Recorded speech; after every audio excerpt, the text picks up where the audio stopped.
There was only one thing a boy truly wanted when he was growing up in the 90s, bar being a Power Ranger or a superhero, and that was to have his own dinosaur. And now it appears that the prehistoric rock stars are making a comeback, and the 5-year-old child in me is leaving a yellow puddle on the floor.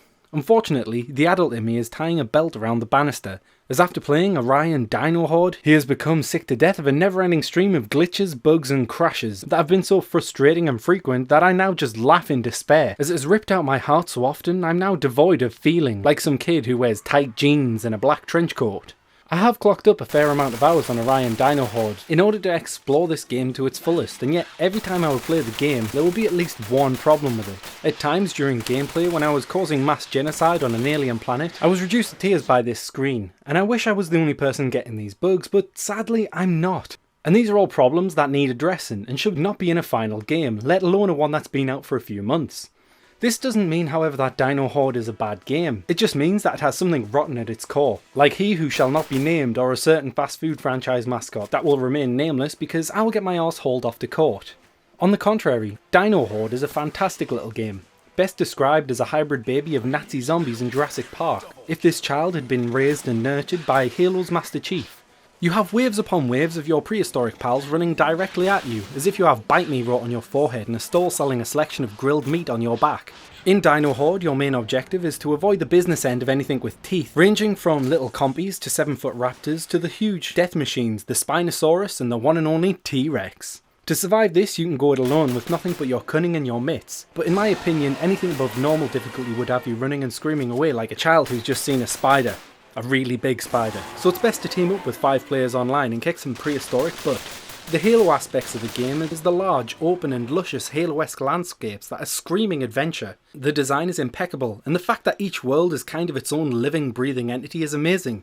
Just going into spectate mode would give you the satisfaction of watching the world go by. Another reason I say the game's being brought up by Uncle 117 is the vehicles. I'm not saying it's a bad thing, but I think it's plain to see that Halo have been a direct inspiration for these in Dino-Horde.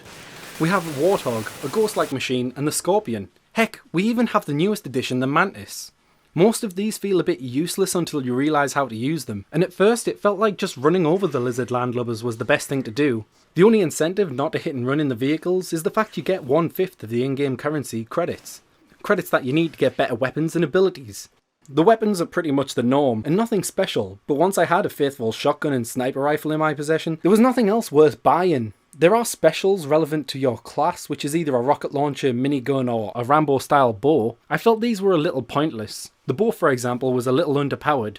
I remember shooting a T-Rex in the face so much he looked like a porcupine, and yet he was still coming for me. And yet, it only takes about 10 sniper rifle shots to the melon-sized brain of his to take him down. Less if you have the stopping power upgrade, which allows you to have double damage. The abilities in game are a little like the App Store. You have some that are awesome and help your game, gaining you more credits or double shields, and then there are others which are as useful as a paper raincoat. Sure, they may be stylish, but the second the metaphorical heavens open, you're left up shit creek with nothing to save your delicate human naughty bits from monstrous talon-wielding prehistoric predators.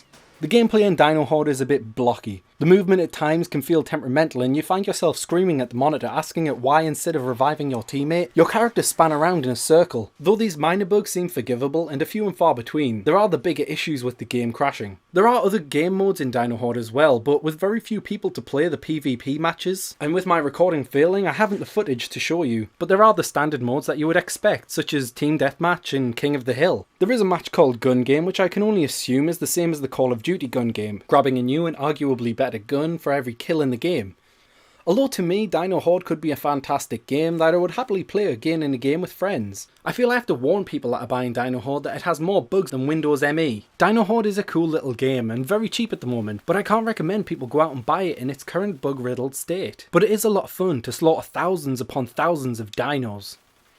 Now that I think of it, I've finally been given the ability to play the game as a quote-unquote bad guy.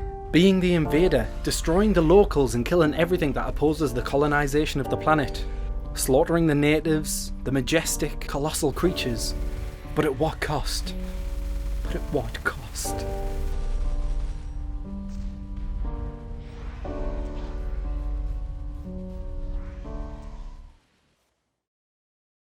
Hey everybody, I hope you enjoyed the episode. This is the part where I ask you to click a few things, subscribe and share the video around. It would really help me out a lot and you can go into the Book of Awesome. I've been Immersed Jim and thanks for watching.